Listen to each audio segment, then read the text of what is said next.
Now, a bill seeking the incorporation of independent candidacy in Nigerian elections has been transmitted to President Muhammadu Buhari for his assent after it scaled through both chambers of the National Assembly. Arise analyst Dayo Sobowale joins us now to discuss the passage of that bill and how such a system could alter Nigeria's political landscape and the electioneering process. Good to have you with us, Mr. Sobowale. Good afternoon. It's a pleasure to be here. Mr. Sobowale, why is this bill coming now? Shouldn't this have been enshrined in our constitution a long time ago, hopefully even from inception? Well, it's never too late, or it's better late than never.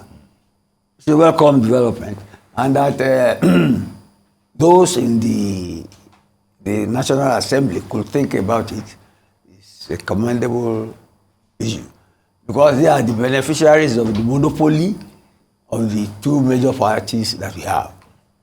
For the 2019 elections, I understand we had about 90 registered parties. For this last election, I think we had 18. Now, this one is about independent candidacy, which means a guy could come out in his community and say that, look, I want to see this done, and I want you people to vote for me. This bill covers presidential, governorship, state, and local government elections. If eventually it is signed by the president, and if it is implemented, of course, it will change the political landscape totally.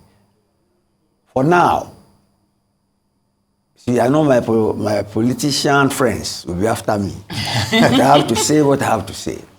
During the election, I think 95th anniversary election of the Yoruba Tennis Club, Shetima, the current vice presidential elect, gave a lecture about democracy building in Nigeria. And I asked the question.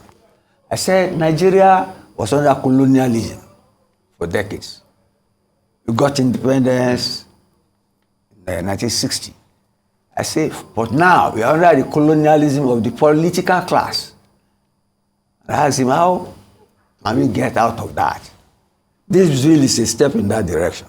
But his answer then was that, Dayo, if you vote us in, we'll see to that. I'm going to hold him to that, because they have been elected now. Yes. And if they do not do that, then you have to look at the way the political parties have isolated the rest of us. The Tinubu administration coming in now I said that we run an inclusive government. An inclusive government means involving people from other parties, people from all parts of Nigeria. That means it may not be possible to include everybody. But this particular bill is on the individual level that you want to. You see, independent candidates are not many all over the world, except all over the world. In fact, in China, they don't exist.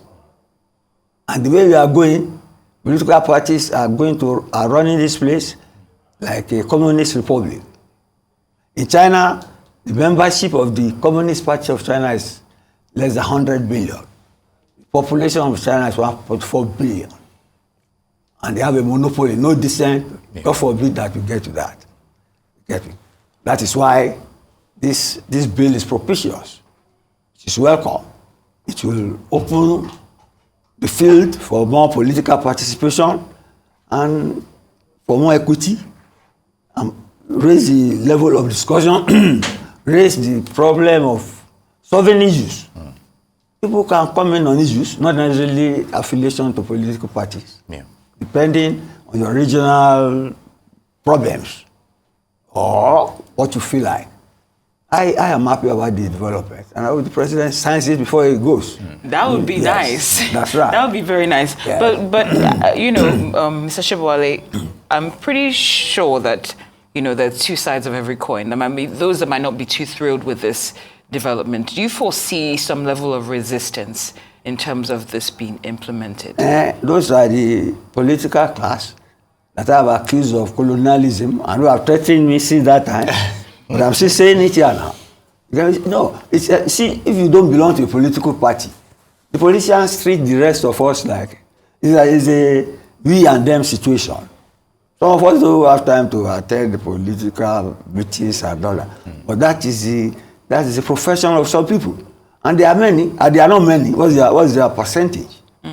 But they have a monopoly of so many things. The good things of life.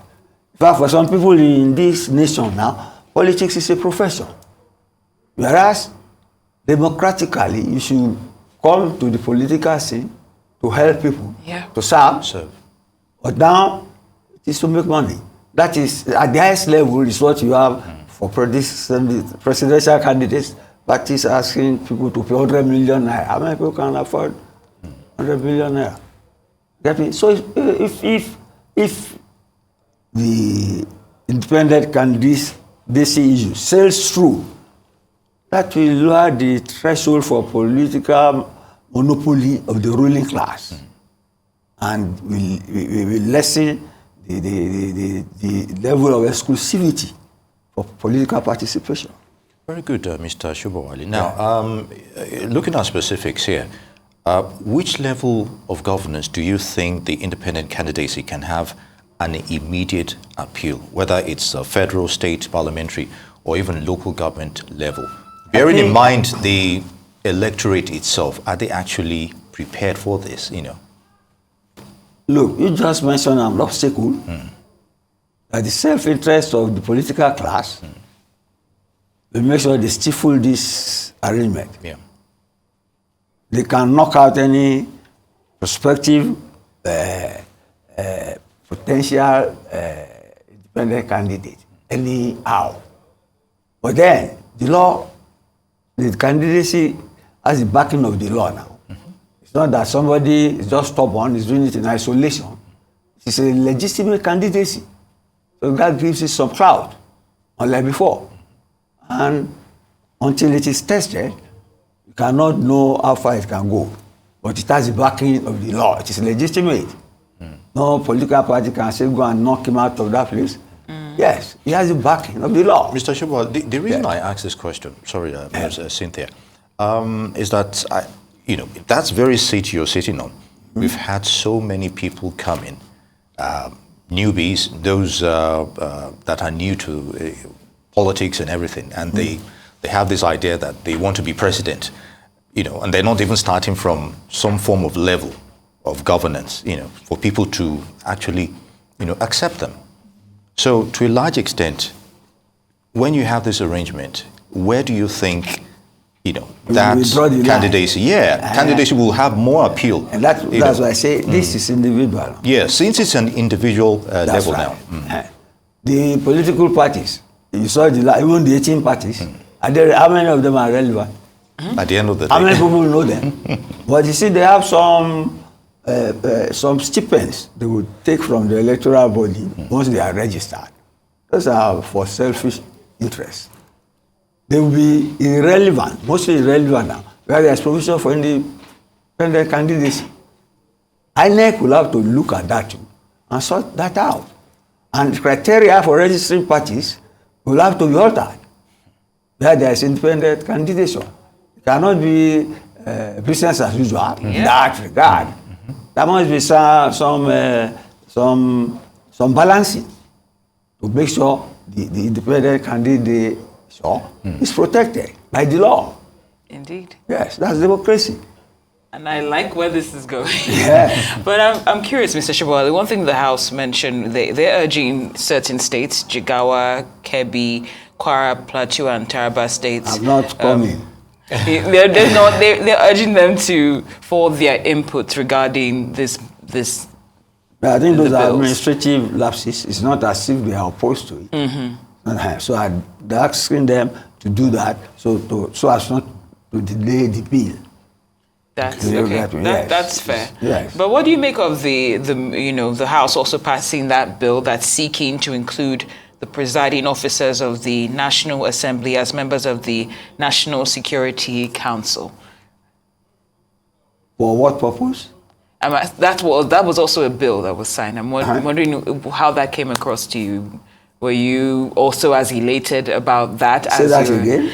The House passed a bill seeking to include the presiding officers of the National Assembly as members of the National Security Council?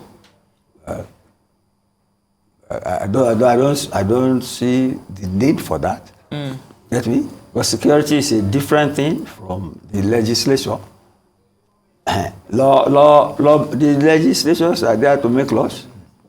Get me now? And to authorize expenditure by the executive. It's an independent body. It's the executive that should look after security. So I don't understand that. I must confess. Mr. Sobowale, Yes. I would have to take you back to the issue of the money factor in Nigeria's politics. Wouldn't that be detrimental to any thoughts of independent candidacy here? You've already talked about the behemoths of the political parties and their overbearing, stance when it comes to money politics in Nigeria. And you now have independent candidacy still looming and coming, hopefully. At the end of the day, don't you think the psyche of the electorate itself needs to be worked on? That, okay, somebody who doesn't have much but has ideas can actually be given a chance to do something, for once. And other than, providing, yes. I see the problem you are trying to highlight. But you see, poverty, material poverty, does not always coincide with poverty of material comfort. See, there are some people who are materially okay, financially okay, but who will not want to stand alone or to put the money in the parties to get some influence, to get positions and so on. But if they can exist on their own as independent candidate, they float themselves. Do you get me now? They float themselves. Get me? Which means they don't have to go to a political party. Okay. So that will lessen the monopoly of the political class that I have called colonialism of the Nigerian political system. I see a huge prospect in that. See, you are thinking that it's only poor men who will come out.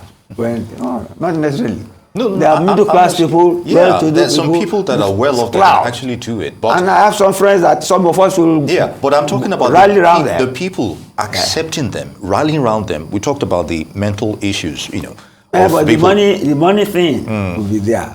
Okay. The political class will still defend itself. Yeah.